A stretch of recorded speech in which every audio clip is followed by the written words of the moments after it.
The first time she asked me to pretend to be her husband, I thought I misheard. My hands were greasy from changing brake pads at the shop, and the fluorescent lights above seemed suddenly too bright, too harsh, like they were spotlighting the absurdity of the moment. Pretend to what? I asked, voice cracking somewhere between disbelief and whatever the polite version of panic is. She didn't flinch. Not really. Her dark eyes, calm and sharp, met mine without blinking. There was a kind of confidence in her posture that made me feel both smaller and strangely exposed. 1 year, she said, as if that detail alone would normalize the whole idea. 1 year. No questions asked. You just play along. I wiped my hands on a rag that was already too dirty to use, my stomach doing somersaults I didn't have a name for. She leaned on the counter, casual, but I caught the subtle tension in the way her fingers drummed against the edge. Confident, yes, but not unshakable. I could see it in the twitch of her jaw, the way her shoulders carried a weight she tried to keep invisible. I swallowed and tried to focus on the engine in front of me, the familiar smell of oil and metal grounding me. But her presence had a gravity I couldn't ignore. She was layered, not the kind of woman you could put in a neat box. She had this aura of control, sure, but also these flashes, tiny, almost imperceptible, of softness, the way she paused mid-sentence when she didn't want to reveal something. It was frustrating and oddly magnetic. You do realize this is insane, right? I said finally, my voice uneven. Her lips curved slightly, a smile that didn't quite reach amusement. I've been told worse. And then she tilted her head, studying me like she could read the thoughts I didn't even know I had. That look, sharp, assessing, and yet not unkind, made me catch my own reflection in the grease-streaked glass of the shop door. I didn't like how nervous I suddenly felt. There was a pause, one of those silences that stretches just long enough to make your heart beat louder than usual. She looked down at the counter, brushing her fingers lightly across the surface, then back at me. It was almost casual, almost normal, but something about it made my chest tighten. A small gesture, and yet I couldn't stop thinking about it. Then she added, quietly, I know it's a lot to ask. I wouldn't if I had another option. Her voice had a trace of vulnerability buried beneath the usual composure. For a second, just a second, she wasn't the untouchable, commanding figure I'd assumed. She was someone carrying burdens, making impossible choices, and for some reason, that made her feel impossibly close. I rubbed the back of my neck, trying to pretend I wasn't already tangled up in thoughts about her. I didn't know what I was supposed to say. Yes, no, maybe, or just walk away and pretend none of this had ever happened. But even before I could answer, my gaze flicked to her hands again, how they rested lightly on the counter, how her ring caught the light. A subtle shimmer I could swear I hadn't noticed before. And then, the moment passed. She straightened, cleared her throat, and the spell of intimacy broke, replaced by the professional, controlled persona she always carried. I wanted to ask more, say more, but I didn't. I just nodded, because I realized I'd already started imagining how the next year, pretending, lying, and maybe, somehow, learning things about each other we weren't supposed to, might look. By the time I left the shop that night, I couldn't stop replaying it. Her gaze, the tilt of her head, the faintest exhale of frustration that seemed entirely unintentional. And the one thought I couldn't shake, no matter how hard I tried, was how easily I could picture her beside me, closer than I ever should. I didn't expect to see her at the hotel lobby that evening, clipboard in hand, brow furrowed like she was trying to solve a puzzle I couldn't even begin to comprehend. I'd come by to drop off some paperwork for her assistant, but instead, I found her crouched by the reception desk, muttering under her breath as she tapped at a tablet. Need a hand? I asked, trying to keep my voice casual, though my stomach had its own opinion about this encounter. She glanced up, and for a split second, the armor slipped. Her eyes were tired, darker at the edges than usual, and there was a faint quiver at the corner of her mouth that didn't belong. She straightened instantly, but I'd seen it. That moment of hesitation, the vulnerability she didn't want anyone to notice. I've got it, she said, but the words were clipped, too quick. She moved to her feet, brushing imaginary dust from her blazer. But her hands betrayed her, slightly trembling, just enough to make me aware that beneath that polished exterior, she carried exhaustion. We moved down the hall together, our steps quiet on the polished floors. I carried the stack of papers, letting my fingers brush hers just slightly when passing them over. She didn't flinch, not outwardly, but I felt the subtle pause in her gait, the barely noticeable catch in her breath. "Are you sure you don't want a coffee?" I asked, nodding toward the small cafe at the end of the corridor. "I can't," she said softly, almost to herself. Her eyes darted away, scanning the empty hallway. I realized she wasn't talking about coffee. She was talking about letting someone in, letting anyone see her frailty, her fatigue, her doubt. I didn't push. I didn't speak. Instead, I watched. The curve of her smile when a delivery guy held the door for her. The way her shoulders eased for a fraction of a second before tightening again. The subtle way she tucked her hair behind her ear when she thought no one was looking. I noticed everything, and yet, I kept it to myself. We reached the room where she needed the document signed, and she paused at the door, a hand hovering over the handle. The silence stretched, charged, and uneven. She didn't want to speak. I didn't want to break it. It was a moment that felt suspended, a quiet energy humming between us, neither of us acknowledging the gravity of proximity. Then she sighed, a soft exhale I could almost feel in my chest. It wasn't relief, exactly. It was a tiny surrender. She let the door swing open, and I handed her the paperwork. Our fingers brushed again, this time a fraction longer. My pulse caught in my throat. She didn't pull away, didn't look at me, and yet the atmosphere shifted. For a heartbeat, the world outside that hallway, deadlines, responsibilities, even our absurd arrangement, fell away. There was only that quiet, electric tension between us, a moment that felt like a promise without words. As she focused on the papers, her brow knitting in concentration, I realized I couldn't stop noticing. The faint crease at the corner of her eyes when she smiled, the softness of her hands as they flipped the pages. And in that suspended, charged silence, I understood that something had begun between us. Something fragile, unspoken, and impossible to ignore. The rain started just as we were leaving the office, little sharp bursts against the glass doors that made the lobby smell faintly of wet concrete and leather polish. She held her umbrella awkwardly, one hand bracing it against the wind, the other clutching a folder like it could protect her from anything, myself included. "Wait," I said, jogging to catch up. "Here, let me." I grabbed the umbrella over both of us, and for a moment, the narrow arc of canvas forced our bodies closer than necessary. My shoulder brushed hers. That small contact made my chest tighten, and I caught myself staring at her profile, the way the streetlight reflected off the damp strands of her hair. She didn't step away, didn't acknowledge it, but I felt her shift slightly, a fraction of movement that said more than words ever could. There was a pause, neither of us speaking, the city's muted chaos falling behind the curtain of rain. I wanted to say something, anything, but the words tangled in my throat. "You're soaked," I said finally, a pretext, my own hands gripping the umbrella a little too tightly. She glanced at me, and for a split second, her eyes softened, the usual control slipping like mist. It was brief, just enough for me to wonder if I'd imagined it. I wanted to reach out, to brush the water off her sleeve, maybe tuck a stray hair behind her ear, but I didn't. Something about the timing felt dangerous. Too many rules, too many consequences. One wrong move, and the arrangement, the fragile equilibrium we'd been keeping, would collapse. Then her phone buzzed, a text from her ex. She stiffened immediately, the softness gone in an instant, replaced by the sharp, practiced precision of a woman who had long ago learned to guard herself.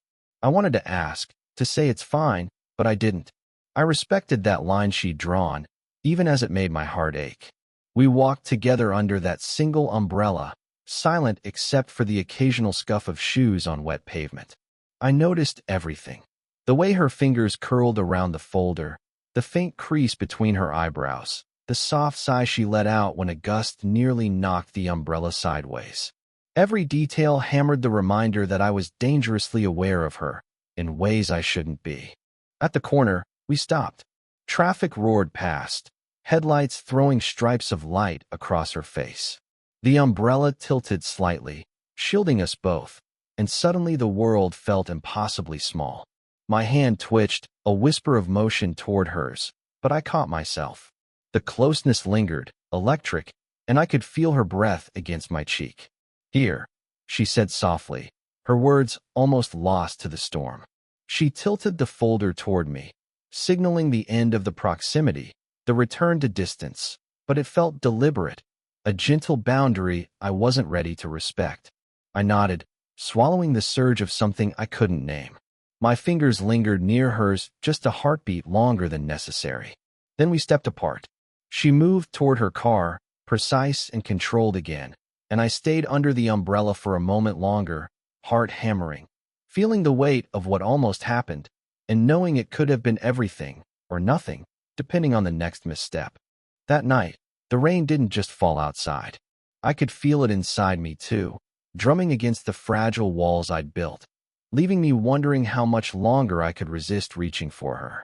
We were sitting in her apartment, the kind of quiet that isn't comfortable but unavoidable. The room smelled faintly of coffee and the rain that had seeped in through the cracked window frame. Outside, the city hummed with life, but inside, it was just us, two people pretending everything was ordinary when nothing about the evening had been ordinary for weeks. I could feel her eyes on me, though she didn't speak. There was a tension there, thick and palpable, the kind that made your hands twitch without purpose. I cleared my throat, trying to fill the silence, but even my voice sounded wrong in the room, too loud, too urgent. "What are we doing?" she said finally, her voice soft, brittle. Not a joke, not an accusation, just a question that carried years of careful control and sudden vulnerability. I froze, the words hanging between us like smoke in the dim light. I wanted to answer, but the truth was heavier than I could lift. I don't know," I said, because it was the only honest thing I could offer. I looked at her hands resting on her knees, how her fingers curled slightly, how she tapped a rhythm that didn't match the rain outside. She sighed, a long, slow exhale that sounded like surrender and frustration rolled into one. This pretending, it's more than I expected," she whispered. Her gaze dropped to the floor, but I could see the tremor in her jaw, the tiny hitch in her breath. Vulnerability, real, unfiltered, flashed across her face before she buried it again under the habitual mask of composure. I wanted to reach for her, to tell her it was okay, that I felt the same disorientation, the same pull I couldn't name. But I didn't. Not yet. I sat there, letting the silence stretch, letting the tension breathe, because saying anything now might shatter what little control remained. "I think," she began again, her voice trembling, "that I didn't realize how complicated this would feel, how dangerous it could be, just being near you." She paused, and I could see her fighting herself, trying not to betray too much, trying not to let the walls crumble. But the cracks were there, and I was staring right at them. The storm outside seemed to echo the storm between us, rain drumming against the window, wind tugging at the edges of the blinds. Every small movement, the tilt of her head, the way her shoulders hunched, spoke volumes I couldn't put into words. I wanted to tell her that I wasn't leaving, that I wanted to understand the danger, that I wanted something I didn't even have the right to want. But instead, I just leaned back in the chair, exhaling slowly, letting her words sink into the spaces between us. Finally, she looked up, her eyes glistening with unshed emotion. "I don't want to hurt anyone," she said softly. "And yet, I feel like we're already in too deep. I can't pretend anymore." I didn't move. I didn't speak. I just watched her, the woman who had been untouchable, controlled, and somehow impossibly layered, revealing a fragment of fragility I would never forget. And as the rain pounded on the windows, I realized this wasn't about pretending anymore. Not for either of us. And then she whispered, almost to herself, almost to the storm, "I don't know if I can stop myself from falling." I hadn't meant to linger in her apartment that long, but somehow my shoes were off, and I was sitting on the edge of the couch while she rummaged through a drawer. The quiet between us had become comfortable in its own uneasy way, like we'd both agreed on unspoken terms. Close enough to feel, distant enough to survive. She pulled out a small, worn envelope, edges frayed from being opened too many times. She didn't hand it to me immediately. Instead, she held it like it weighed more than paper, like it carried pieces of herself she wasn't sure anyone should see. "It's something I haven't looked at in years," she said softly, voice uneven. I could hear the tremor, subtle but unmistakable, the one she tried so hard to hide in boardrooms and hallways. "It's from someone I lost. Before all of this." I didn't reach for it. I waited, silently, letting her set the pace. Her hands shook as she lifted the letter, unfolded the paper inside, and read the words like she was seeing them for the first time again. I could see the lines of her face soften, then tighten, a storm passing in a glance. "I think," she murmured, "I've spent so long pretending I was fine, that I could move on. But some losses, they don't leave you. They just hide, waiting for a moment to remind you." I wanted to say something reassuring, to close the distance between us physically or verbally, but no words felt adequate. Instead, I just watched, the small rise and fall of her shoulders, the quiet exhale she didn't realize she was holding, the way her eyes shimmered with memories she wasn't ready to speak aloud. "I never thought I'd feel this," she said finally, voice barely above the hum of the city outside. She glanced at me then, a fleeting look that flickered between invitation and retreat, as if testing whether I could handle the weight of her past. I swallowed, heart hammering in a way that had nothing to do with rain or late nights. "You don't have to talk about it," I said, but she shook her head slightly, and I realized she needed to, even if only for herself. She handed me the envelope then, carefully, like it might shatter if gripped too hard. I peeked at the handwriting, familiar, delicate, almost painfully tender. A name jumped out at me, and I paused, my chest tightening in a mix of recognition and unease. "Did you know him?" she asked quietly, watching my reaction. "I knew of him," I admitted. "Not well, but enough to know he mattered. He mattered a lot." Her lips pressed into a thin line, and for a moment, I thought she might disappear into herself, like she had before when life's edges grew too sharp. Then, slowly, she exhaled, the tension releasing from her shoulders in a way that made me realize how much she'd been holding in. We sat there, wordless, connected through the ghost of someone neither of us could fully name, but both felt in the room. My hand hovered near hers on the couch, not touching, but the space between us suddenly vibrated with everything unspoken. And then she whispered, a bare thread of sound. "I didn't think I could remember him without breaking, but maybe I can. Maybe I'm ready." The apartment was silent except for the soft hum of the heater and the occasional creak of the floorboards. Outside, the city had quieted, the storm finally spent, leaving the streets slick and glimmering under the dim streetlights. We sat on opposite ends of the couch, the envelope from last night lying between us like a fragile bridge we weren't sure we could cross. I wanted to speak, to say something clever or comforting, but the words didn't exist. Instead, I just looked at her, really looked, taking in the faint lines around her eyes, the way her hair caught the low light, the tiny tremor in her fingers as they rested on her lap. She caught my gaze and didn't look away, which felt like permission, though I wasn't sure for what. "I don't want to pretend anymore," she said quietly. Not dramatic, not tearful, just a statement that hung in the air, weightless yet undeniable. Whatever this is, it feels like it's too late to go back." I nodded, because I couldn't deny it. It had been too late for months, maybe from the first time our hands brushed over the umbrella in the rain, or the way our silences had started speaking louder than conversation ever could. She shifted slightly, closer this time, though neither of us mentioned the distance we were closing. Our knees brushed, a subtle spark that neither of us needed to comment on. I realized then that the walls we'd been so careful to maintain were not just lowered. They were gone, brick by brick, without either of us consciously demolishing them. "You don't have to say anything," she murmured, and I understood that meant she was giving me a choice. A real choice. Not the forced agreements of arrangements or pretenses. just presence. I moved a fraction closer, careful not to overstep, letting the space between us shrink by inches rather than leaps. My hand hovered near hers, and when I finally let it rest lightly on hers, she didn't pull away. Her fingers curled slightly around mine, tentative, yet firm enough to make my chest tighten. We didn't speak after that. There was no confession, no dramatic declaration, no promises shouted into the night. There didn't need to be. The quiet shared space between us said everything that words could never capture. The years, the burdens, the heartbreaks, the moments we had tried to ignore. Her forehead leaned against my shoulder eventually, light as a whisper, as if testing the ground before fully trusting it. I rested my head just above hers, breathing in the faint scent of her shampoo and coffee, and felt the last of my restraint dissolve. Time didn't feel measured anymore. The hum of the heater, the distant city, the soft rhythm of our breathing, it was all enough. It was precise, imperfect, fragile, and utterly whole. And in that quiet, earned space, I realized something essential.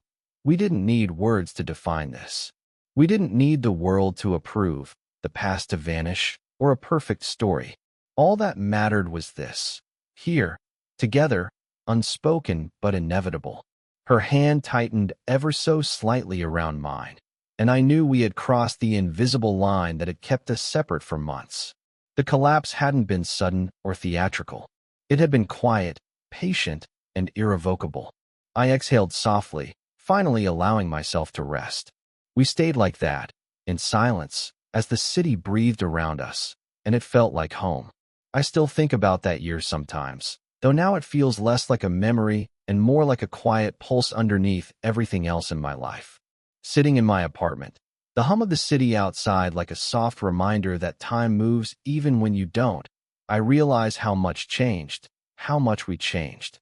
I was 20-something, reckless in small ways, thinking the world would bend around me if I just tried hard enough. She carried years I couldn't fully understand at the time.